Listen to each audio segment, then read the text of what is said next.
नमस्कार दोस्तों, आपका स्वागत है लियो इंग्लिश हब के लेक्चर नंबर 29 में। और आज हम देखने जा रहे हैं एक नया टॉपिक सिंपल पास्ट टेंस का उपयोग करके। और आज के टॉपिक का नाम है मेरी पिछली परीक्षा यानी माय प्रीवियस एग्ज़ाम। इससे अगले लेक्चर में मैंने कल क्या किया उसके बारे में सिंपल पास्ट टेंस का ही उपयोग करके टॉपिक बनाया था। 3 पैसेजेस थे, वोकेबलरी भी थी और उसका सॉल्यूशन भी देख लिया। और आज हम मेरी पिछली परीक्षा माय प्रीवियस एग्ज़ाम उसके बारे में हम लिखने और बोलने की प्रैक्टिस करने वाले हैं।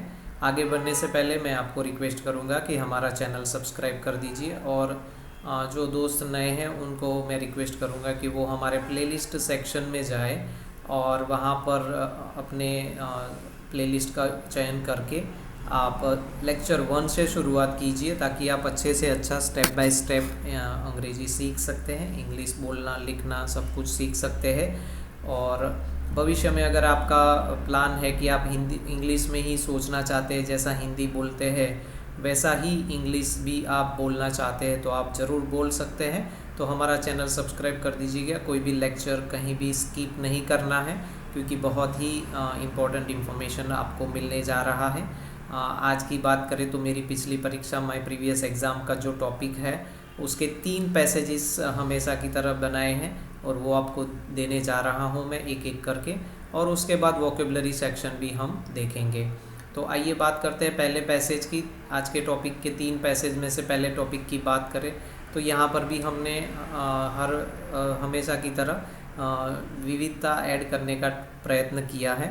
और जो भी सेंटेंसेस है उसमें मेरे बारे में है, मेरी एग्ज़ाम के बारे में है, तो मैं और मैंने ये तो आना ही है। लेकिन हमने ये भी प्रयत्न किया है कि दूसरे सब्जेक्ट्स भी इसमें इन्वॉल्व हो, वाक्य एक जैसे ही शुरू ना हो। और इसीलिए आप भी ऐसा कर सकते हैं। हिंदी में ये लिखाने की या लिख लेने की या सीखने की बात यही है कि हिंदी में भी हमारा टेक्स्ट, हमारा जो लिखावट है वो ऐसा होना चाहिए जो इफ़ेक्टिव होना चाहिए, पढ़ने वाले को और सुनने वाले को बचकाना ना लगे, एकदम प्राइमरी लेवल का कम्युनिकेशन ना कर बैठे, उसका हमें ध्यान रखना है। इसीलिए मैं आपके गाइडेंस के लिए, आपके मार्गदर्शन के लिए ये पैसेजेस हिंदी में भी बनाता हूँ। उसकी वोकेबलरी भी अंत में आज के वीडियो में ही मैं देने वाला हूँ, तो कहीं भी लेक्चर स्किप मत करिएगा। तो अभी ये जो पहला पैसेज है टॉपिक का वो आप नोट डाउन कर सकते हैं पॉज बटन दबाकर। मैं तुरंत ही आगे बढ़ रहा हूँ दूसरे पैसेज में। और दूसरे पैसेज में यही बात पर मैंने भार दिया है कि सब्जेक्ट्स अलग अलग हो, वाक्यों की शुरुआत मैं और मैंने ऐसे सभी वाक्यों में ऐसा ना हो। ज़्यादातर वाक्यों में मैं और मैंने होगा, लेकिन कैसे हम विविधता ऐड कर सकते हैं, कैसे हम उसको कुछ अलग से प्रेजेंट कर सकते हैं, उसका एग्जाम्पल अभी मैं आपके सामने रख रहा हूँ। और वो भी एक सीखने की बात है। कम्युनिकेशन किसी भी लैंग्वेज में बहुत ही इम्पोर्टेंट होता है, चाहे वो हिंदी में हो या इंग्लिश में हो या किसी भी अन्य भाषा में हो। तो वो इफ़ेक्टिव होना चाहिए और बचकाना सेंटेंसेस नहीं होने चाहिए। हमारा इम्प्रेशन अच्छा होना चाहिए जो पढ़ने वाला है, सुनने वाला है उसके लिए। तो दूसरा पैसेज भी आप अपनी स्क्रीन पर देख सकते हैं और उस पर यही जोर दिया गया है कि वैरायटी उसमें कैसे ऐड की गई है। Double verb, after, while, before, इन सब का उपयोग इसमें किया गया है। सब्जेक्ट्स भी अलग अलग के हैं, तो आप ये लिख लीजिए अपनी नोट में, बाद में उसका ट्रांसलेशन भी आपको करना है। तो आइए दोस्तों तुरंत ही बढ़ते हैं तीसरे पैसेज की ओर। आज के टॉपिक की मेरी पिछली परीक्षा माय प्रीवियस एग्ज़ाम का तीसरा जो पैसेज है, पैराग्राफ है, वो भी आप अपनी स्क्रीन पर अभी देखने जा रहे हैं। और कैसे वाक्य जोड़ते हैं हम, कई बार हम we run out of ideas, कई बार हमें पता ही नहीं चलता कि इसमें तो क्या कहेंगे, क्या बोलना हो सकता है। इसमें तो बहुत कुछ बोलना हो सकता है, बहुत कुछ लिखना भी हो सकता है। और ज़्यादा लिख पाएंगे तो उससे आधा भी बोलेंगे तो चलेगा, लेकिन कम ही लिखेंगे तो बोलना तो उससे भी कम होगा या बिल्कुल नहीं होगा।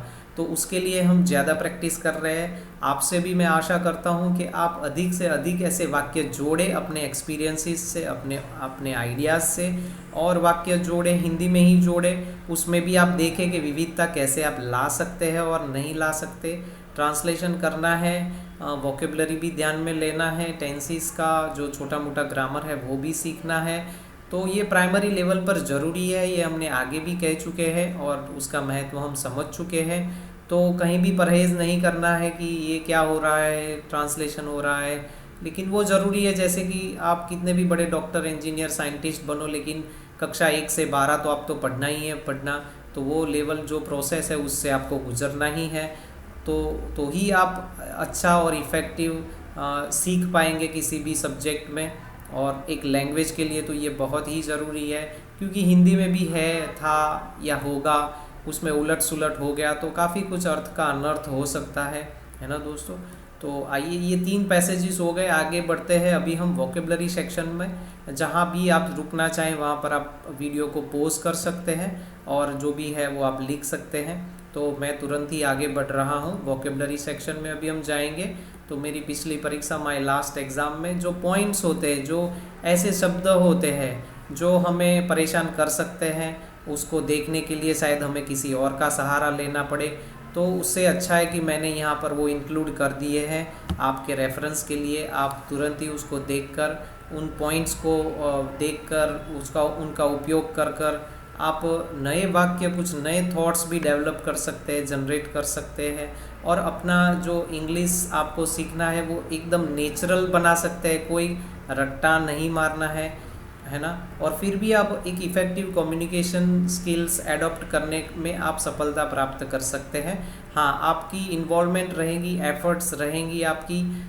मैं ऐसा नहीं कहूँगा कि रातों रात होने वाला है या कुछ ही दिनों में हो जाएगा, कोई शॉर्टकट नहीं है। आपको मेहनत करना है और टाइम लेगा, और लेकिन ऐसा आप करोगे, इंस्ट्रक्शन को भी फॉलो करोगे, तो 100 नहीं 200% आपको अच्छा परिणाम मिलना ही मिलना है।